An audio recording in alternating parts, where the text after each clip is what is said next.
Esse caso aqui a gente chama de bobinadoras ou texturizadoras, né?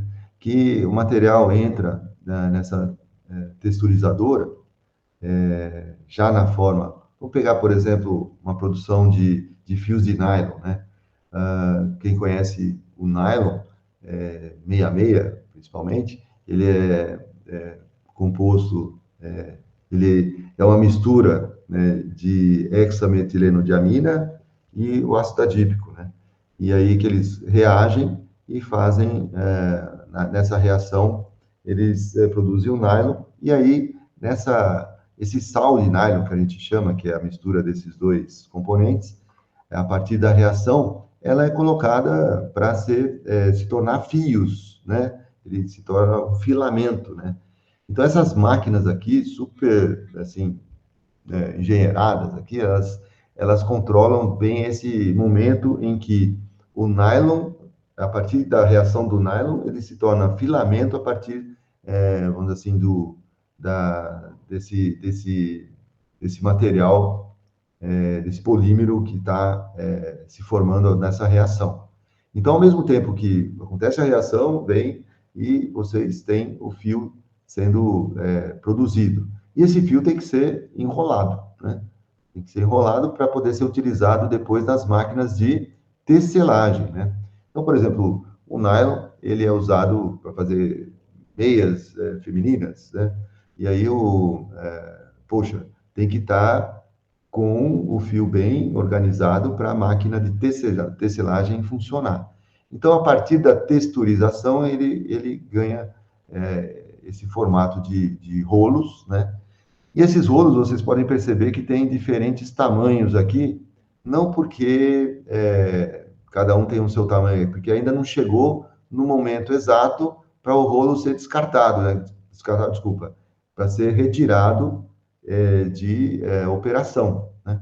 Então, esse rolo retirado de operação, ele pode ter vindo, né, de uma fiação perfeita, uma texturização perfeita, em que porque acontecem uns processos nessa texturização, né? As cadeias de nylon são esticadas, né? A gente chama de estiramento, né? Para formar o fio. Esse estiramento tem que colocar uma força de estiramento adequada para que o fio fique no tamanho certo, fique na espessura correta, mas também não quebre, né? Então, é uma engenharia muito delicada aqui, né? Então, é cheio de problemas aqui tanto é que elas são hoje em dia, são muito automatizadas, cheio de controles, né? Muito controle de processo aqui, né? Muito bem, aqui, se eu falei alguma coisa fora, é que eu não sou especialista nesse assunto de texturização, mas já trabalhei com isso, analisando dados, né? Então, assim, ocorre de alguns desses rolos tá completo, mas eles, no meio do caminho, podem ter quebrado o fio, vai alguém lá e realmente, fisicamente, emenda esse fio para não perder todo o rolo, porque ele só é vendido, só entra na máquina, só é vendido com um peso definido, né? Então, ele entra, vai ter que ser remendado, vamos dizer assim, esse rolo, e ele fica com uma qualidade ruim, né? Mas é vendido também, se faz um trabalho com ele, é, não tem, vamos dizer assim, não tem uma perda, né? Eles são vendidos como classe B aí, né, de produtos. E tem os rolos que bom, né, que não sofreram nenhuma quebra, né? Então, esse rolo é vendido com um valor maior, apesar de ter o mesmo material, a quantidade de material ser a mesma. Então, aqui eu expliquei um pouco, né, essa indústria de têxtil, o problema de quebra de fios durante a texturização, causa parada de enrolamento e a perda da qualidade e de produtividade também das máquinas texturizadoras, né? Tem dois tipos de máquinas em operação, com tecnologias diferentes. Há diferenças de desempenho em relação às quebras? Essa é uma pergunta que foi nos feita aqui. A área comercial recebeu um pedido para aumentar o peso dos atuais 3.224 gramas para 4.192 gramas por carretel. Então, a pergunta do gerente foi: qual será o percentual de quebras na texturização em cada máquina? Então, analise os dados. Muito bem, vamos dar uma olhada nos dados? Então, vamos ver aqui o caso de texturização. No caso de texturização, eu tenho muitos dados. 8.335 dados. Bastantes dados, né? Eu tenho de máquina 1, máquina 2, porque eles estão colocados aqui na ordem do início da texturização. Então, cada linha dessa base de dados, cada linha dessa base de dados corresponde a um rolo, né, uma bobina, a gente chama, que que iniciou a operação. Então, ela iniciou nesse momento e terminou nesse momento. Qual foi a causa da parada? Parada por tempo e por peso, vamos dizer assim, né? E o peso ficou em 3.224 gramas. Perfeito. Então, tá ótimo. O produto está perfeito. E quanto tempo demorou para isso acontecer? 0,73 dias, né? Então, igual isso aqui vezes 24, só para ter ideia de horas, durou 17 horas, então ela ficou enrolando lá 17 horas, né? Então, durante 17 horas, não houve nenhuma quebra nesse rolo, né? Aí, nesse caso aqui, ele foi reprovado e foi pela quebra do fio. Mas o que aconteceu com essa bobina? Ela não chegou a 3.224? Sim, ela chegou, mas só que aqui eu tenho só a parte inicial deste caso, não tenho assim, então qual foi, quando ela retomou, não tenho a data porque depois nessa base geral eu tinha quando a bobina retomou e quando ela quebrou de novo ou quando ela finalizou. Então eu tenho um caso de recondicionamento aí, né? Então eu estou trazendo os primeiros dados, né? Que é quando se faz um produto premium, né? É um produto que não teve nenhuma quebra, né? Daqui, se teve uma quebra, eu já tenho aqui a minha informação. Então, aqui eu tenho da bobina 2, da máquina 2 e várias, aqui as bobinadoras, né? E o que eu tenho mais aqui? Eu tenho uma informação sobre a causa tempo, quebra de fio. Então, tem uma causa sobre tensão aqui, né? Houve uma tensão maior, ou seja, o fio ficou fora da qualidade, por conta que a máquina tem um sensor de tensão, e ele foi reprovado aqui, né? Então teve que fazer esse lote vai para outro reprocessamento. Quando quebra o fio, ele tem um tipo de reprocessamento, quando tem um problema de tensão, tem outro reprocessamento, um problema aí, né? E outros motivos aqui, tá certo? Muito bem, só para a gente ter uma ideia, só fazer uma análise bem rápida, né? Será que o peso tem a ver com o tempo aqui? Muito provavelmente, né? Vamos ver se há uma relação entre peso e tempo. Um gráfico de dispersão pode ajudar a gente nesse caso. São duas variáveis numéricas e olha só como é muito preciso essa questão, assim, peso e tempo estão absolutamente correlacionados, né? Se eu fizer a correlação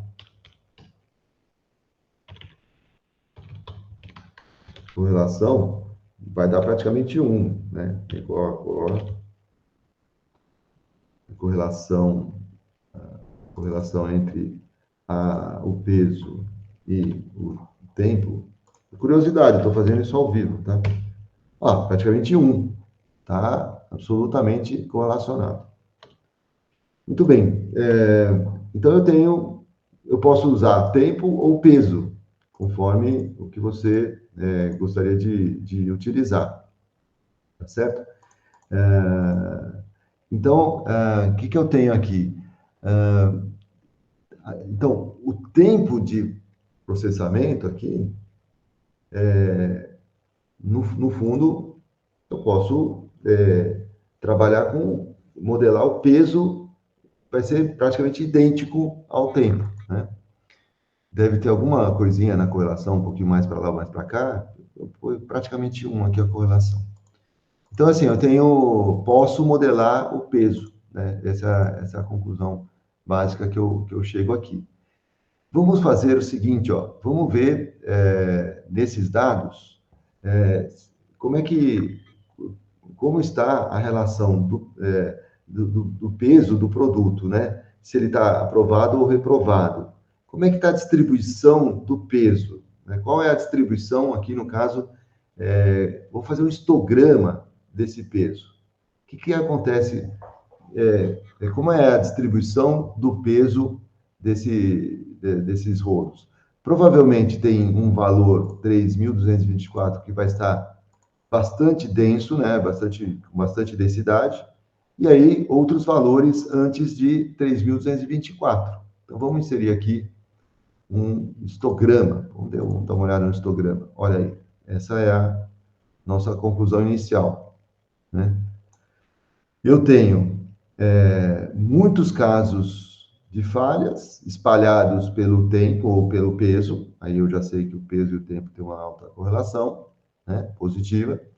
E eu tenho bastantes casos que foram parados de trabalhar porque atingiu o valor correto de peso. Então, aqui, eu consegui, vamos dizer assim, um percentual consegui um percentual de casos de bobinas que já estão aptas a serem vendidas como premium, né?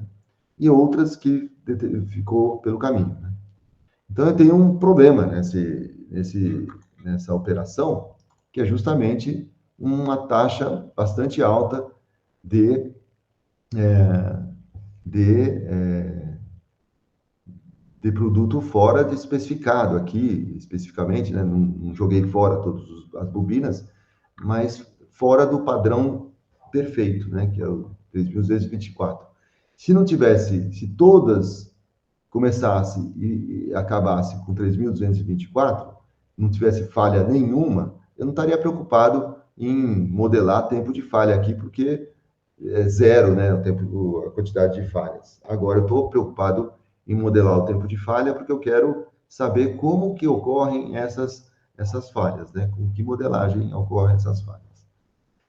Diferente daquele exercício que a gente fez, deixa eu colocar aqui. Qual é o fator de censura aqui? É uma data. Chegou nesse momento aqui, encerrou, eu tenho os dados, eu não tenho informação porque eu não estou no futuro, só isso, né? Então, é uma data que encerrou meu trabalho aqui.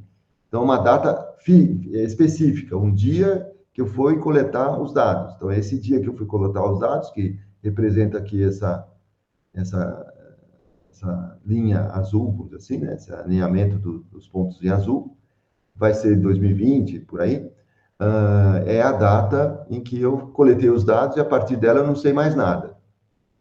Diferente desse aspecto, esses casos aqui, eu tenho exatamente uma censura por peso ou por tempo. Então, assim, ó, quando chegou num determinado tempo, ou seja, diferente de lá, quando chegou numa determinada idade, o tempo é a idade, né? Quando chegou, como se eu estivesse cortando aqui, por exemplo, na idade. Então, quando chegou numa determinada idade, eu censurei. Então, é parecido, mas não é a mesma coisa, vamos dizer assim. Aqui é uma censura por data, né? Eu encerrei a coleta de dados numa certa data e eu vi quem está censurado e quem não está censurado. Neste caso das bobinadoras, eu encerrei por peso, ou por tempo, ou por idade. Então, é como se eu tivesse uma linha na horizontal. Vou fazer essa linha, inclusive, né? Por exemplo, o peso ou produto, eu quero ver pelo início da bobina. Se eu fizer o mesmo gráfico lá de dispersão, aqui são muitos dados, né? Mas dá para a gente ter uma ideia do que aconteceu, né? Olha lá. Então, assim, muitos dados foram encerrados com 3.224, o peso de 3.224. que é os